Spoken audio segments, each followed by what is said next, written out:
Hey everyone, how's it going? In today's video, I want to talk about drop tunings and keys. So I want to explain a little bit of my approaches to picking a key in a drop tuning, maybe some of the music theory, and how we can go about navigating the fretboard in a way that makes sense and is easy. So with that being said, let's get into it.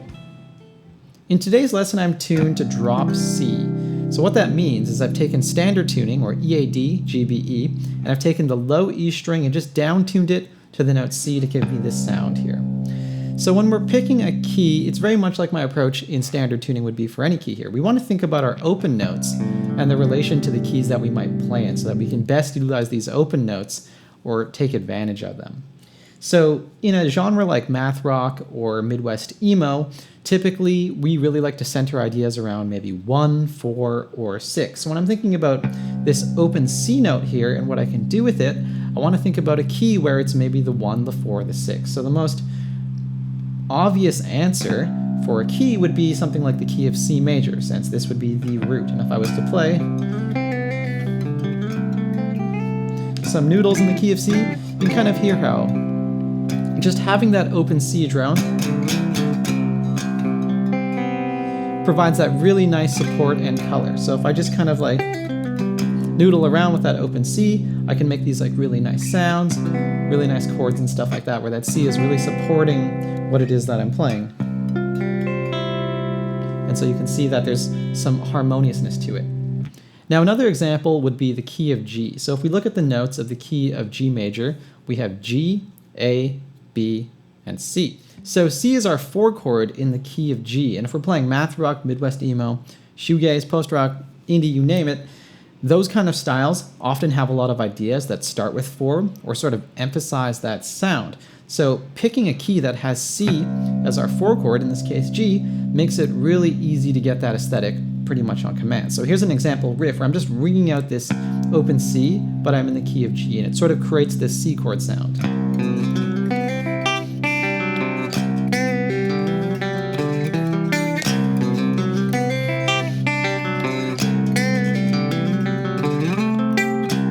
So you can also hear that reinforcement just in some of the chord shapes that we're playing here. Because I have that open C chord, it also makes it really easy to create a bunch of really cool C chord shapes. Since I don't have to reach for that sound, I can just add it into a bunch of shapes, and I'll be able to create all these different kind of C chords.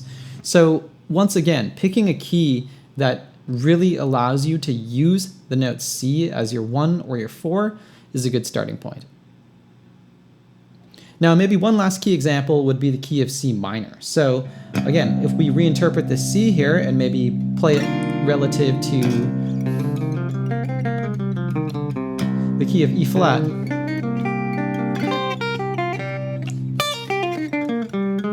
then we can again get these like really nice minor sounds as well.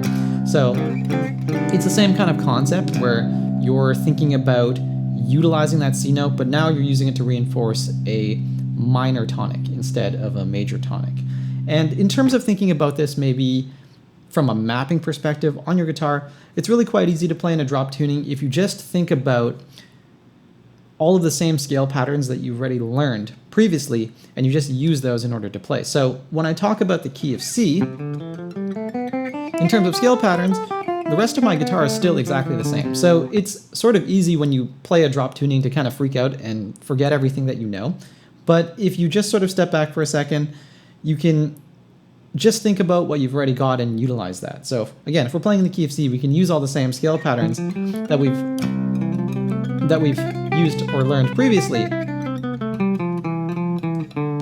We just have to kind of reinterpret the E string. Or if we're playing the key of G, again, everything from the A string to the high E string is still exactly the same. So that makes it really nice in that sense, since you already know a lot of things about your instrument. Anyways, that's the perspective on different keys using these drop tunings. So if you were playing in drop D, you could use the same line of thinking. What is D the 1 chord? What is it the 4 chord of? And go from there. Anyways, I hope you guys found this lesson useful. I'll catch you guys in the next one. Happy practicing.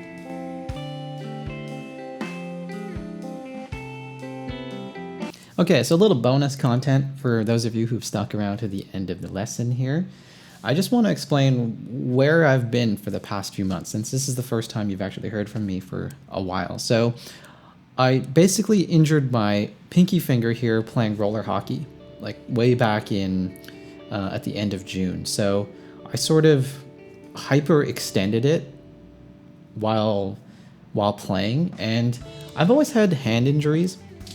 And when I get the hand injuries, usually nothing happens. So when I was injured, I just I guess didn't take it super duper seriously, but it ended up not healing very quickly. So I kind of went like 2 weeks without any sort of change in the injury, and then I kind of got more worried about it. Eventually I was able to get some x-rays, and for the most part the finger is fine, but I had to splint it for a while, and I basically didn't end up playing guitar for almost the entire summer. So I'm back now and able to play pretty much normally, which is nice, but that's where I've been for the last few months, and it definitely sucked to not be able to play. Maybe a takeaway from that is, if you do get a hand injury while playing a sport or something like that, check out hand therapy. So that's what I did. When I went to the hospital, I got referred to a hand therapist, and it's sort of like physio, but for hands, and they were able to do a lot that was really helpful. So anyways, that's basically what happened. So you can see my pinky here is a little bent. I'm not sure if it's ever gonna really be fully straight, but that's where I was this summer. Anyways, I'm happy to be back and happy to be making videos. So we'll see you guys soon. Bye.